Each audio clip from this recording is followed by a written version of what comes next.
아직은 한해 천하. 어쨌든 여포와 진궁을 죽인 조조는 곧 여포의 남은 세력을 수습하는 일에 들어갔다. 죽음 대신 조조의 후대를 받자 감격하여 항복한 장묘에게 중랑장 벼슬과 함께 권내후를 내린 뒤 먼저 여포의 구장 장패에게 항복을 권하도록 했다. 장패는 여포가 이미 죽고 장묘도 항복했다는 말을 듣자 이끌고 있던 군마와 함께 조조에게 투항했다. 조조는 그에게도 후한상을 내린 뒤 다시 태산의 도적대로 여포를 돕던 손관의 무리를 끌어들이게 했다. 장패의 권유를 받자 손관, 오돈, 윤례 등도 차례로 무리와 함께 조조에게 항복해 왔으나 오직 창희만이 귀순하지 않았다. 조조는 장패를 낭야의 상으로 삼고 손관의 무리도 각기 벼슬을 내린 뒤 청주와 서주의 바닷가를 지키게 했다. 그리고 여포의 아내와 딸을 허도로 실어보낸 다음 크게 잔치를 벌여 삼군을 먹인 뒤 진체를 뽑아 군사를 돌렸다. 조조의 군사가 허도로 돌아갈 무렵 그곳 백성들이 길가에 나와 향을 사르며 조조에게 간청했다. 유사군께 다시 서주를 맡기시어 저희들을 보살피게 해주십시오. 그 같은 백성들의 간청에 조조는 마음속으로 놀라움과 시기를 느끼지 않을 수 없었다. 여포의 무능 때문에 덕을 본 탓이라고는 해도 그토록 짧은 기간에 서주의 백성들을 사로잡은 유비의 이상한 힘에 대한 놀라움과 시기였다. 역시 무서운 인물이다. 반드시 허도로 데려가 내 연못에 가둬둬야겠다. 조조는 다시 한번 마음속으로 다짐했다. 그러나 겉으로는 부드럽기 그지없는 미소를 띠며 대답했다. 너희 정성이 갸륵하나 유사군께서는 이번 여포 토벌의 공이 매우 크신 분이다. 먼저 천자께 배웁고 벼슬을 받은 뒤에 돌아와도 늦지 않으리라. 그러자 백성들도 그 말을 옳게 여겨 다만 조조에게 감사하고 물러났다. 조조는 거기 장군 차주를 불러 서주를 다스리게 하고 회군을 재촉했다. 허창으로 돌아온 조조는 그 싸움에 나간 사람들에게 각기 공에 따라 벼슬과 상을 내렸다. 그리고 그 중에도 유비는 특히 자신의 상부 가까운 곳에 집을 정해주고 천자께 그 군공이 큼을 상주하였다. 조조의 상주를 받은 헌제는 다음날 조회를 열고 현덕을 불렀다. 현덕이 조복을 갖추어 입고 전각 아래 엎드려 천자를 배우니 천자는 무슨 정에 끌렸던지 그를 전상으로 불러 올리고 물었다. 그대의 고향과 윗대는 어떻게 되는가? 아마도 유비의 성을 보고 종친으로 여겨 물은 것이었다. 유비가 공손하게 대답했다. 시는 탁군이 고향인 바 중산 정왕의 후예로 효경 황제 각하의 현손인 웅의 손자요 홍의 아들이 됩니다. 그러자 천자는 좌우를 돌아보며 명했다. 종족의 세보를 가져와 찾아보도록 하라. 이에 종정벼슬을 하는 이가 종실의 세보를 가져와 유비의 혈통을 밝혀나갔다. 효경 황제께서는 14분 왕자를 보셨는데 그중 7째 분이 중상정왕이신 유승입니다. 승은 육성정후 정을 낳고 정은 패후 앙을 낳았으며 앙은 장후 녹을 낳고 녹은 기수후 연을 낳았습니다. 다시 연은 흠향후 영을 낳고 영은 안국후 건을 낳았으며 건은 광릉후 애를 애는 교수후 헌을 헌은 조읍후 설을 서는 기양 후 의를 의는 원택 후 피를 피는 필은 영천 후 달을 달은 풍령 후 불의를 불의는 제천 후 해를 낳았습니다. 이 해가 낳은 게 바로 동군 법령을 지낸 유웅이며 웅은 또 홍을 낳았던 바 홍은 벼슬이 없었습니다. 현덕은 그 홍의 아들입니다. 헌제가 세보로 가만히 헤아려 보니 유비가 자신에게 아제비 뻘이었다. 반가운 마음을 이기지 못해 편전으로 불러들인 뒤 숙질 간이 보는 예를 펼치게 했다. 촌수는 수십 촌이 되고 전한과 후한의 혈통이 바로 이어진 것도 아니어서 남과 다름없는 사이였으나 헌제가 유비를 반긴 데는 까닭이 있었다. 조조가 대권을 농단하여 나라 일이 하나도 짐을 위주로 이루어지지 않고 있다. 비록 촌수는 멀다 하나 이제 이런 영웅의 기상이 있는 아제비를 얻었으니 뒷날 반드시 도움을 받을 수 있으리라.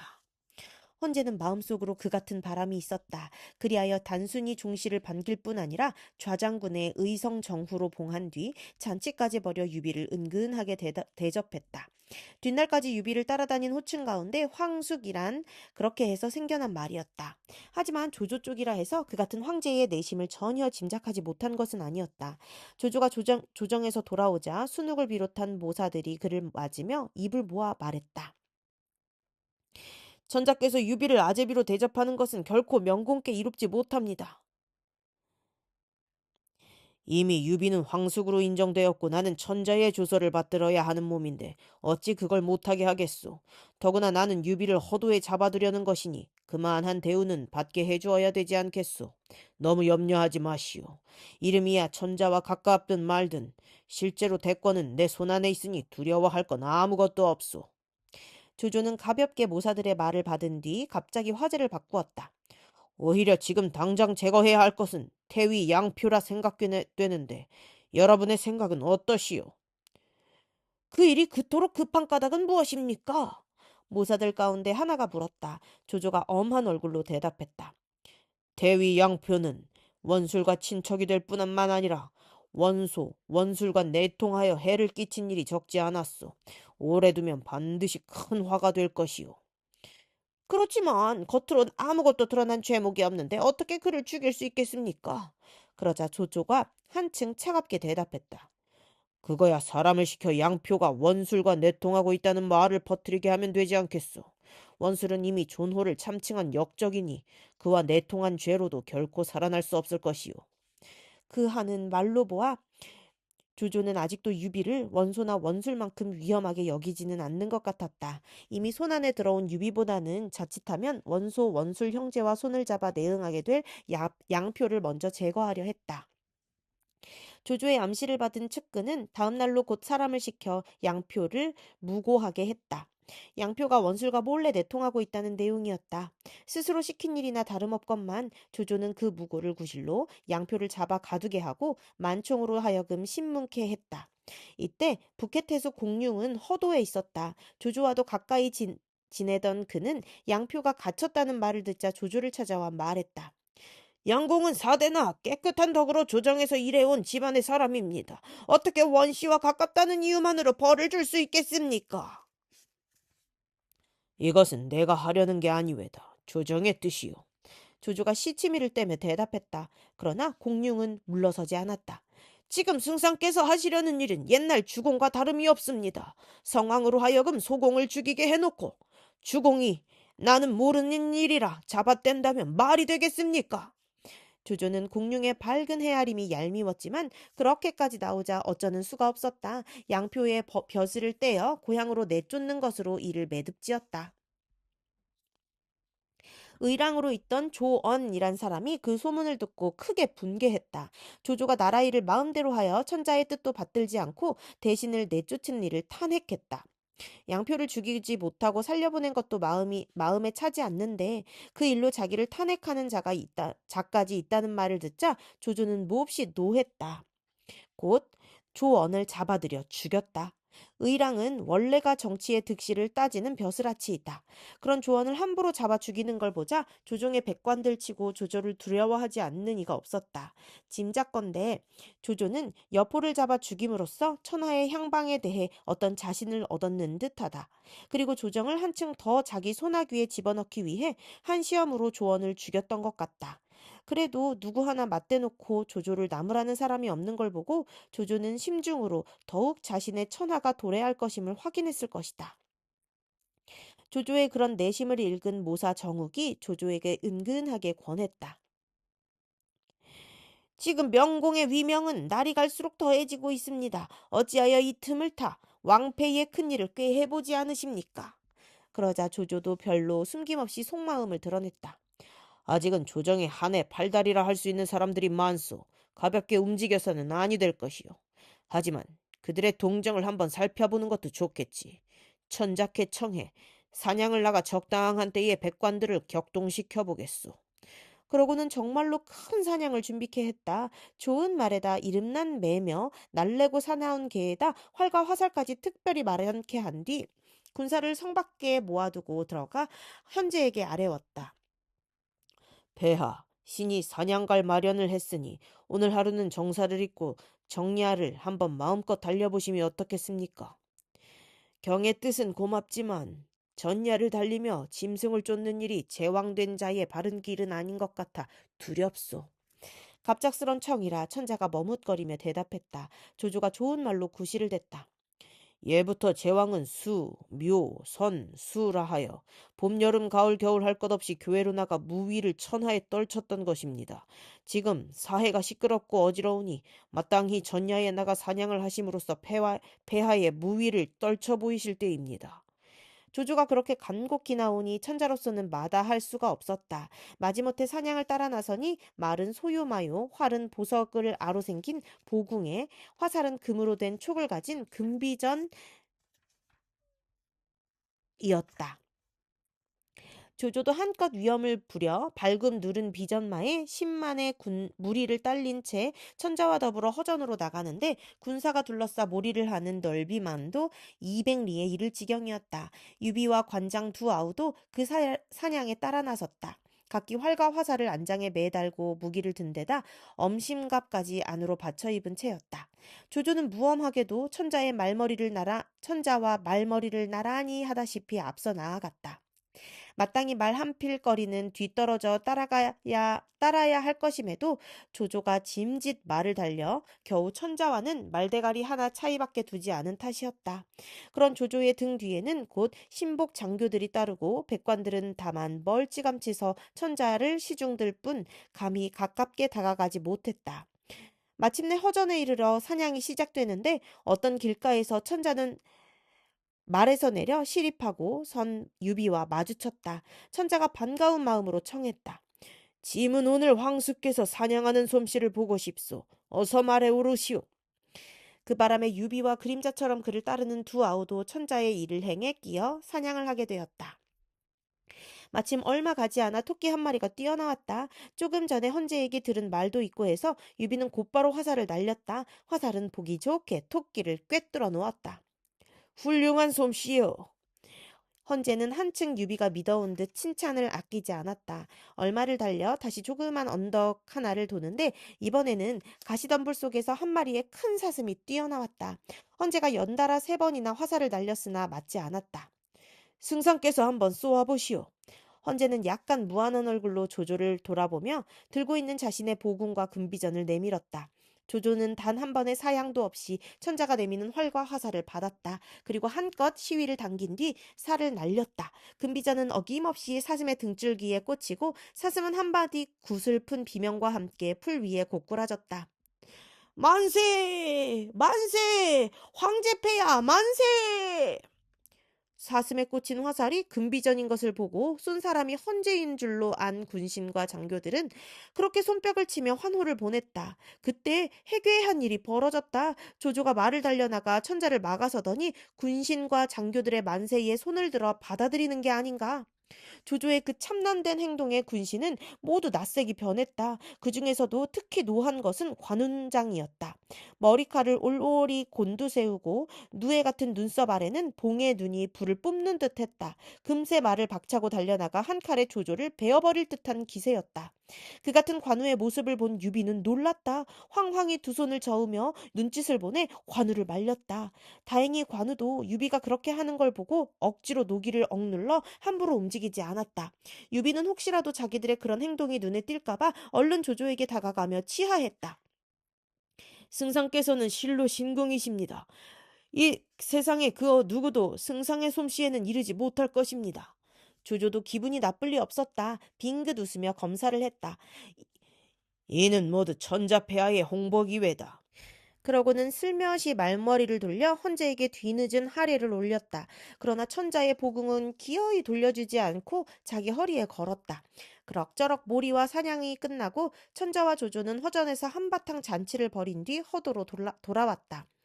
사냥에 따라 나섰던 여러 신하와 장수들도 각기 돌아갈 채비를 했다.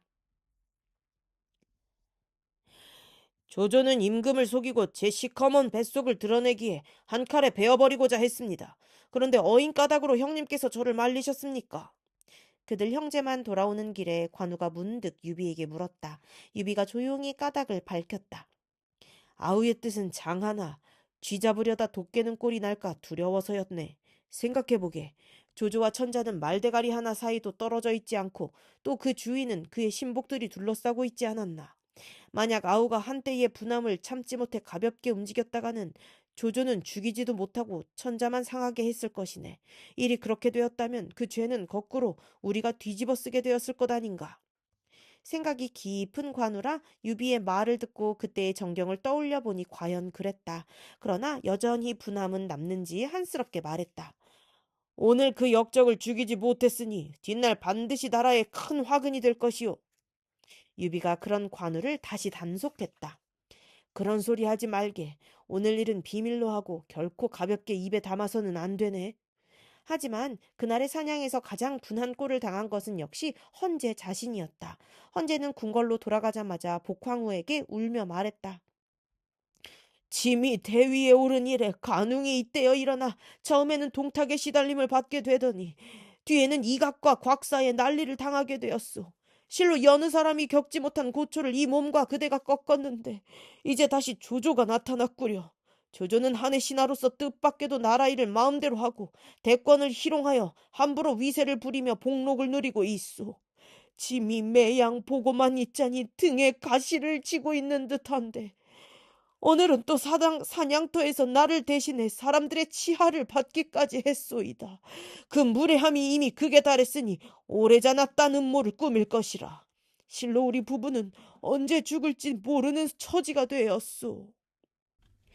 그 말에 황후가 헌제를 위로했다. 조정에 가득한 공경들이 모두 한해 녹을 먹고 있는데 설마 나라의 어려움을 구하리가 하나도 없기야 하겠습니까? 너무 심려하지 마옵소서. 그런데 황후의 그 같은 말이 채 끝나기도 전이었다. 한 사람이 밖에서 들어서면서 힘있게 말했다. 폐하께서는 조금도 걱정하지 마십시오. 제가 한 사람을 추천하겠습니다. 반드시 나라의 큰 도적을 없이 해낼 수 있는 인물입니다. 황제가 놀라 살피니 그는 다른 사람이 아니라 복황후의 아비 되는 복완이었다.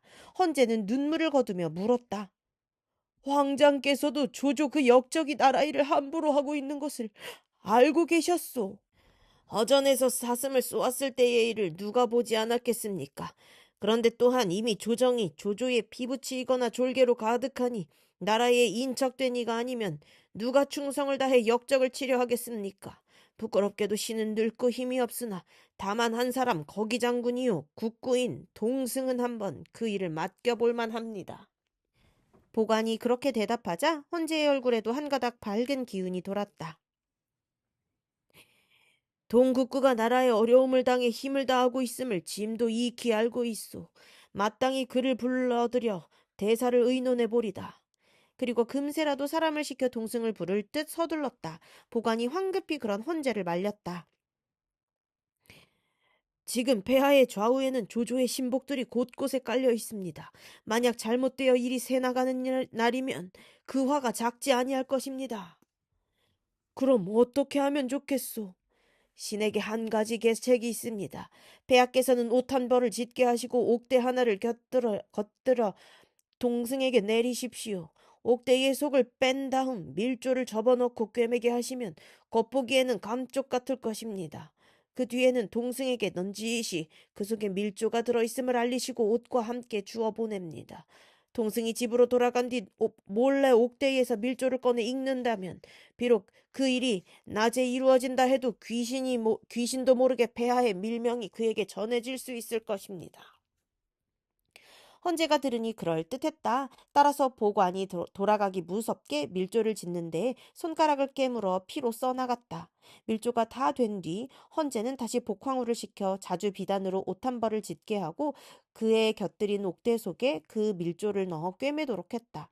비단 옷과 밀조를 접어 심을 넣은 옥대가 마련되자 헌제는 곧 사람을 보내 동승을 불러들였다. 영문을 모르고 불려온 동승이 예를 마치기 무섭게 헌제가 입을 열었다. 짐이 간밤에 황후와 더불어 지난날 폐하께서 고초를 겪던 일을 얘기하다가 문득 국구를 떠올리게 되었소. 그리고 새삼 그때 국구께서 세운 큰 공을 생각하여 늦게나마 위로할 양으로 이렇게 불러드린 것이요. 황송하옵니다. 몇 년 전의 일을 새삼 감사하는데 어리둥절해 하면서도 동승은 감격으로 머리를 조아렸다. 헌재는 그런 동승을 이끌고 전각을 나가 태묘로 갔다. 조조의 눈과 귀도 피하고 얘기도 자연스레 꺼낼 수 있는 곳으로 헌재가 택한 곳은 거기에 있는 공신각이었다. 손수 향을 사른 헌재는 거기에 모셔져 있는 화상을 동승과 함께 하나하나 살피며 지나갔다. 중간쯤에 있는 한 고조의 화상에 이르렀을 때였다. 우리 고조께서 어떤 곳에 몸을 일으켰으며 어떻게 이 나라를 여시었소? 황제가 정색을 하며 물었다. 동승이 놀라 대답했다. 폐하께서 신을 놀리시는 것입니까? 이 나라가 장업된 일을 폐하께서 어찌 모르실 리 있습니까?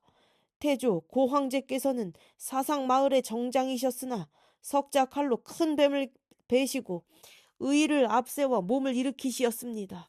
천하를 조갱하기 3년에 진을 넘어뜨리고 5년에는 초를 없애니 천하가 그분을 따라 만세의 기업을 이룩하신 것입니다. 3살 먹은 아이도 들어서 아는 일, 그 일을 무슨 일로 폐하께서 새삼 신에게 물으십니까? 조종은 그와 같이 영웅이셨건만 자손된 이 몸은 이토록 겁많고 힘없는 허수아비 임금이 되고 말았으니 어찌 한탄스럽지 않을 수 있겠소. 문득 황제가 그렇게 탄식했다. 그리고 손가락을 들어 한 고조를 좌우에서 받들고 서 있는 두 사람을 가리키며 다시 물었다. 저 두 사람은 유후, 장량과 찬후, 소화가 아니오. 그렇습니다. 고조께서 나라를 여실 때 저 두 사람의 힘에 기대인 바 실로 많았습니다. 동승이 어렴풋이 헌재의 뜻을 짐작하고 떨리는 목소리로 대답했다. 그러자 천자는 사방을 둘러보아 가까운 곳에는 아무도 없음을 확인한 뒤 가만히 동승에게 말했다. 경 또한 마땅히 저 두 사람처럼 짐 곁에 서게 될 것이요. 그 말에 동승이 몸둘 바를 몰라하며 겸사했다. 신은 한치의 공도 없는데 어찌 그 같은 일이 당키나 하겠습니까? 황제는 그 같은 동승을 극히 바라보다가 다시 예전 일을 꺼냈다. 짐은 항상 서도에서 경이 어가를 구해준 공을 잊지 않고 있소. 그러면서도 아무것도 못했구려. 역시 어딘가 숨어서 듣고 있는 귀를 두려워해서인지 말은 그렇게 해도 뜻은 딴 데 있는 것 같았다. 그 말은 이어 느닷없이 입고 있던 비단옷을 벗고 옥대를 풀더니 동승에게 내밀었다. 경에게 이 옷과 띠를 내릴 것이니 마땅히 입고 띠되 항신 내 곁에 있는 듯 하시오. 얼핏 보아서는 흔히 있을 수 있는 일이었다. 그러나 동승은 감격해 받으면서도 다시 한번 천자의 기색을 살폈다. 헌재가 그런 동승의 눈길을 받고 문득 목소리를 낮추어 덧붙였다. 경은 돌아가거든 자세히 살피어 부디 짐의 뜻을 저버리지 않도록 하시오. 그제야 동승도 그 옷과 띠가 예사 아닌 뜻이 담긴 물건임을 짐작했다. 쓸데없는 되물음으로 자칫하여 말이라도 새나갈까 두려워 말없이 받아들고 천자의 앞을 물러나왔다. 과연 조조가 풀어놓은 눈과 귀는 매서운 데가 있었다. 동승이 미처 대궐을 빠져나가기도 전에 조조에게 말이 들어갔다. 황제와 동승이 공신각에 올라가 가만히 얘기를 나누고 있습니다. 들어보니 어쩐지 심상찮은 느낌이 들었다. 이에 당장 대궐로 달려간 조조는 마침 대궐을 나서는 동승과 마주치게 되었다. 뜻밖에도 조조와 마주치게 된 동승은 피할래야 마땅한 곳도 없어 그대로 길가에 선 채 조조에게 예를 표했다. 조조가 아무것도 모르는 채 하며 물었다. 국고께서는 무슨 일로 입궐하시었소? 하지만 찬찬히 살피는 조조의 눈길에서 동승은 이미 조조가 모든 걸 듣고 달려온 길임을 알아차렸다. 서툰 거짓말로 조조의 의심을 키우기보다는 바른 대로 말하는 게 옳다고 여겨 대답했다. 폐하께서 저를 부르시기에 들어왔더니 비단 옷과 옥대를 내리셨습니다. 그럼 그 옥대를 보여주시오. 조조가 대뜸 그렇게 요구했다. 아직 동승도 그 옥대 안에 무엇이 들어있는지 몰랐으나 조조가 그같이 말하자 문득 짚히는 게 있었다. 헌재가 나중에 가만히 덧붙인 말이 떠오르며 틀림없이 그 안에 밀조가 들어있으리란 짐작이 갔다. 무엇들 하느냐? 어서 국구 어른 띠를 받아오지 못하겠느냐? 동승이 걱정과 두려움으로 머뭇거리자 조조가 갑자기 목소리를 높여 좌우를 꾸짖었다. 놀란 수하들이 우르르 달려와 빼앗듯 동승의 옥대를 받자 한참을 이잡듯 찬찬히 살폈다. 그러다가 지어낸 웃음과 함께 옥대를 아직 손에 쥔 채 동승에게 말했다. 정말 좋은 옥대회다. 이번에는 그 비단옷도 한번 보여주시오. 그러자 동승은 어쩔 수 없이 비단옷마저 벗어 조조에게 내주었다.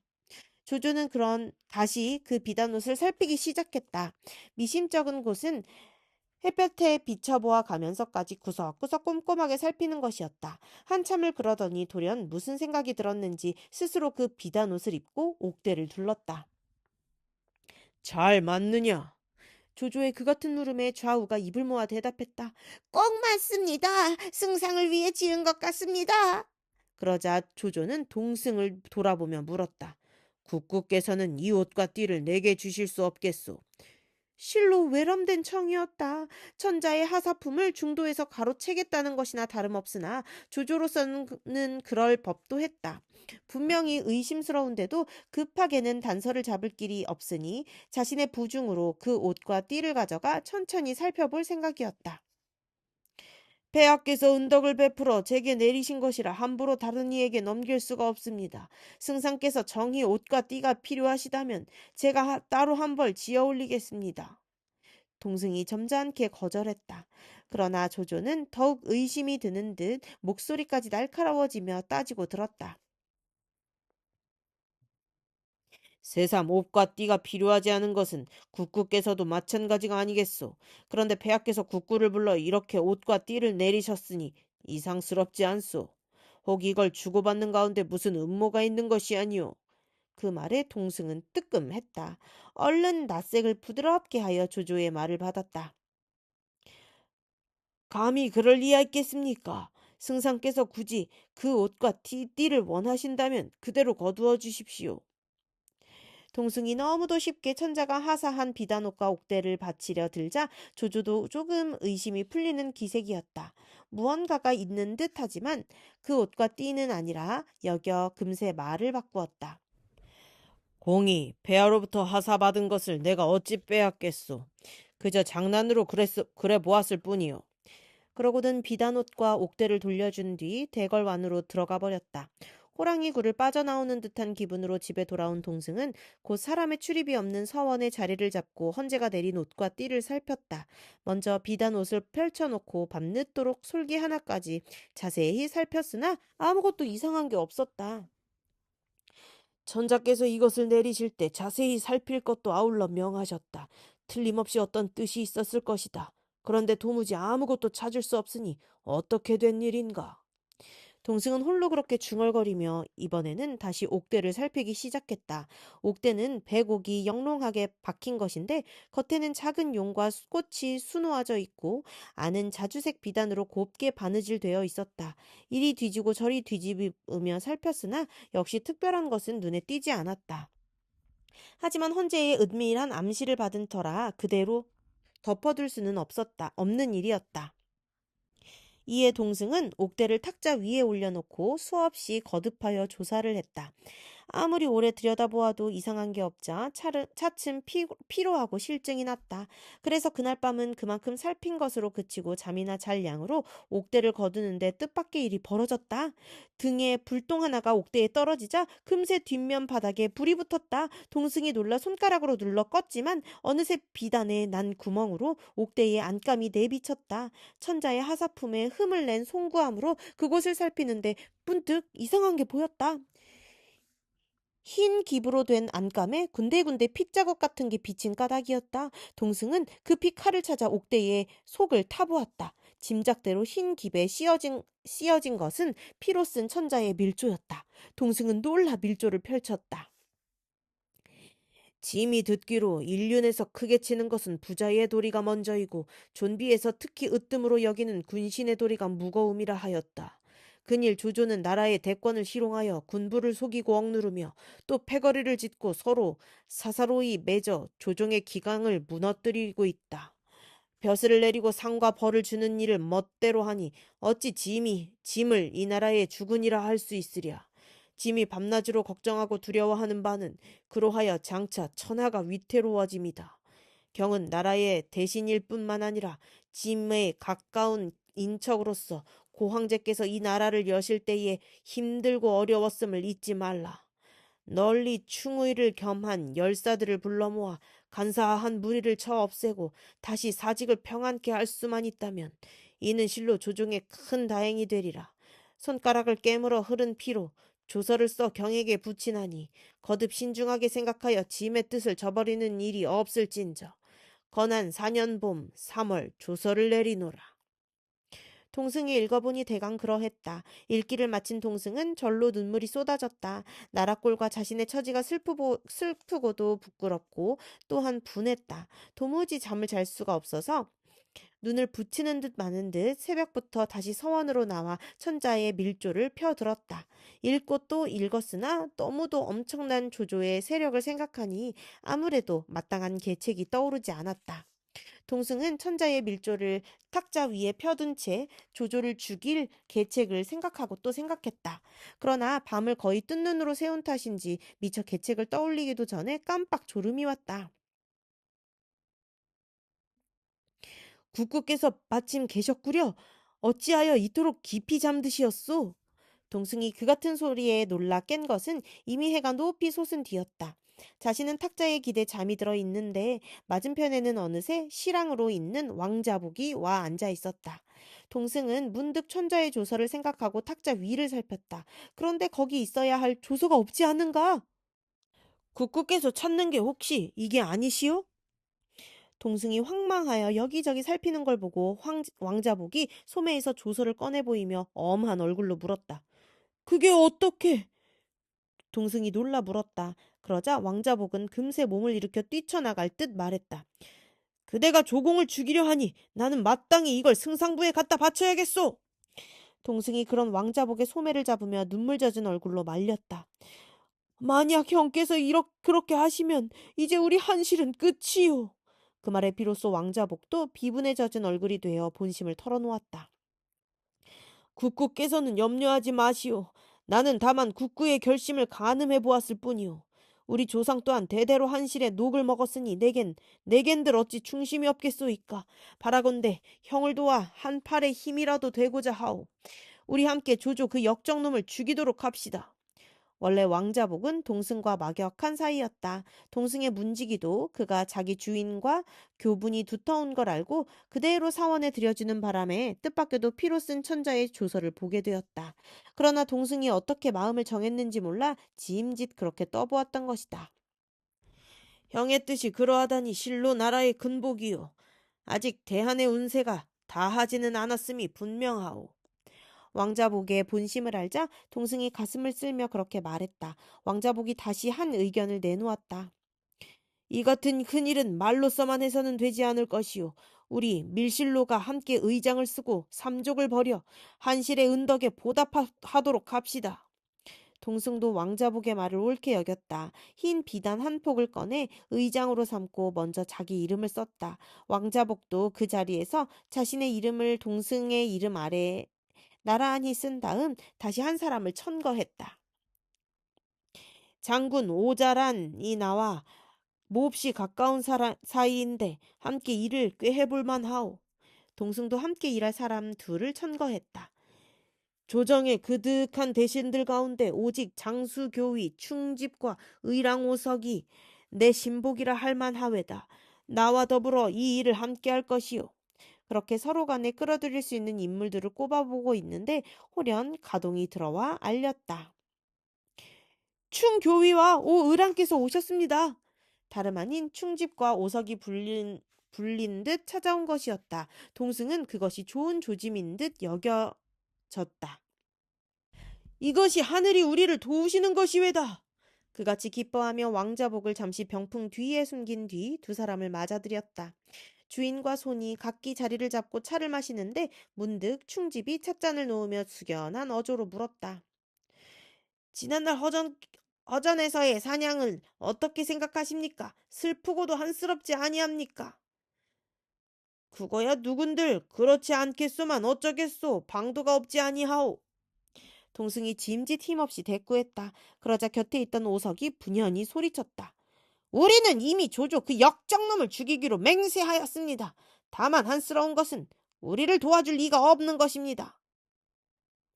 나라에 해가 되는 일을 없이 하는 것이니 비록 죽는다 해도 원망스러울 게 무엇이겠습니까?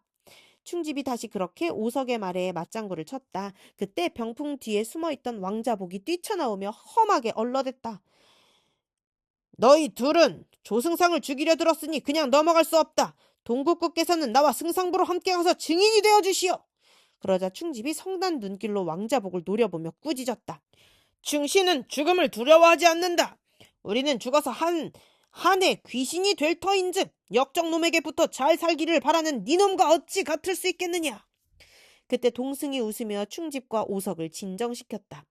놀라지 마시오. 사실 우리도 바로 그 일을 의논하기 위해 두 분을 만나고 싶어 했소. 왕 신랑은 그저 한 번 말로 장난을 쳐본 것이오. 그러고는 소매에서 밀조를 꺼내 두 사람에게 보여주었다. 어리둥절해하던 충집과 오석도 헌재의 조서를 보자 동승의 말을 믿었다. 공손히 받들어 읽어나가는데 샘솟듯 하는 눈물이 그칠 줄 몰랐다. 그리고 동승이 흰 비단을 내밀어 이름을 청하자 짧은 망설임도 없이 나란히 이름을 적어 함께 일하기를 맹세했다. 두 분께서 조금만 더 기다리십시오. 내가 가서 오자란을 데려오겠습니다. 왕자복은 문득 그렇게 말하고 서둘러 나가더니 오래잖아 오자란을 데리고 왔다. 오자란도 주저없이 의장에 서명하고 뜻을 함께하기로 하니 이른 처음 동승과 왕자복이 예정한 대로 된 셈이었다. 생각보다 쉽게 네 사람의 동지를 얻게 된 동승은 기뻤다. 감격에 겨워 후당에 조촐하게 술자리를 마련하고 함께 마시는데 사람이 와 알렸다. 서량 태수 마등이 뵙고자 합니다. 원래 동승과 마등의 교분이 얕은 것은 아니었으나 일이 중하니만큼 그 자리에 함부로 사람을 들일 수가 없었다. 동승이 궁색한 거짓말을 지어내어 마등에게 전하게 했다. 내가 지금 병이 나서 만나볼 수 없다고 하라. 그러자 문지키는 이는 들은 대로 마등에게 전했다. 그 말에 등이 성이 나 소리쳤다. 저녁 나절 동학문 밖에서 너희 주인이 비단옷에 옥대를 띠고 나오는 걸 보았는데 어찌하여 아프다는 핑계냐. 내가 일 없이 온 게 아닌데 왜 막으려 드느냐. 문지기가 다시 동승에게 돌아가 그 같은 마등의 노기를 전했다. 동승도 마등이 그렇게까지 나오자 병을 핑계로 문 앞에서 되돌려 보낼 수 없는 일이라 여겼다. 제공께서는 잠시만 기다리시오. 내가 나가보고 오겠소이다. 동승은 그렇게 말하고 안채로 내려가 대청에서 마등을 맞이했다. 인사를 마치기 무섭게 마등이 따지듯 물었다. 이 등은 도성으로 들어와 천자를 배웁고 서량으로 돌아가는 길이 왜다. 떠남에 앞서 굳굳게 작별 인사라도 드릴까 하여 찾았는데 어찌하여 그냥 내쫓으려 하시오. 천한 몸에 몹쓸 병이나 달려와 맞지 못했으니 죄가 큽니다. 너그러이 보아주십시오. 동승이 궁색하게 변명했다. 그러나 마등은 번뜩이는 눈으로 그런 동승을 살피더니 비꼬듯 말했다. 내가 보기에는 얼굴에 봄 기운이 돌지언정 병색은 보이지 않는구려. 마등이 그렇게 말하자 동승은 얼른 대답할 말이 떠오르지 않았다. 그것 보라는 듯 소매를 떨치고 일어난 마등이 성큼성큼 계단을 내려서며 한탄했다. 모두가 나라를 구할 사람은 아니로구나. 말 속에 뼈가 있다더니 마등의 말이 바로 그랬다.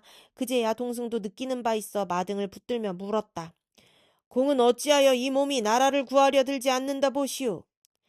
허전에서 사냥할 때의 일을 보고 나는 가슴이 터질 듯한 의분을 느꼈소이다. 그런데 공은 황실에 가까운 인척으로서 오히려 얼굴에 술기운을 띤 채 역적을 칠 생각은 조금도 않으니 어떻게 황실을 어려움에서 구해낼 수 있겠소. 동승은 그 말에 기뻤다. 그러나 한편으로는 마등이 거짓으로 자기를 떠보는 것일지도 모른다는 생각이 들어 짐짓 놀란 채 마등을 나무랐다. 조승상은 나라의 대신으로 지금 조정은 참으로 그분에게 의지하는 바 크외다. 공께서 어찌 감히 그런 말을 하실 수가 있소이까? 그러자 마등은 벌컥 성을 내며 언성을 높였다. 그렇다면 조조 그 역적놈을 옳다 여기는 것이요? 보고 듣는 눈과 귀가 있소이다. 바라건대 목소리를 낮추시오. 동승이 그렇게 주의를 주었지만 소용이 없었다. 마등은 오히려 소리 높여 동승을 꾸짖었다. 실로 죽음을 두려워하고 살만을 탐하는 무리로구나. 너와 큰일을 의논하려 했더니 사람을 잘못 보아도 크게 잘못 보았다. 그러고는 다시 몸을 돌려 나가려 했다. 충의의 인물이라 여겨 틀릴 리 없는 단호함이었다. 동승은 그런 마등의 소매를 움켜쥐며 은근하게 말했다. 공은 잠시 노기를 누르시오. 내 공께 보여드릴 게 있소. 그리고 마등을 서원으로 데려간 뒤 천자가 내린 조서를 보여주었다. 읽기를 마친 마등은 분기로 머리칼이 곤두서며 이를 가는데 입술이 씹히어 입안에 피가 그득할 지경이었다. 만약 국구께서 거사하신다면 나는 즉시로 서량의 병마를 이끌고 달려와 밖에서 호응하리다. 그러자 동승은 그를 안내해 왕자복과 오자란, 충집, 오석 등이 기다리는 곳으로 데려가 서로 보게 한 뒤 의장을 꺼내 이름을 쓰게 했다. 서명을 마친 마등은 함께 술을 들다 모두에게 피를 섞어 나누어 마시게 하여 엄숙히 말했다. 우리들은 죽더라도 서로 배반하지 않기로 맹세하였소. 그런 다음 다시 자리에 앉은 다섯을 가리키며 약간 안타까운 듯 덧붙였다. 만약 뜻을 같이 할 사람이 10만 되면 큰 일을 이루기는 어렵지 않을 것이요. 그 말을 동승이 받았다. 충의 지사란 그렇게 많이 얻을 수 있는 게 아니외다. 되지 않은 자가 끼어들면 오히려 해로울 수도 있어. 그러나 마등은 기어이 조정관원들의 명부를 가져오게 하며 말했다. 비록 조조가 대권을 희롱하고 있으나 천하는 엄연히 대한의 것이요. 찾아보면 이 많은 문무의 대신들 가운데서 어찌 둘의 충신이야 더 없겠소. 그러고는 명부를 넘기며 백관들을 하나하나 짚어나갔다.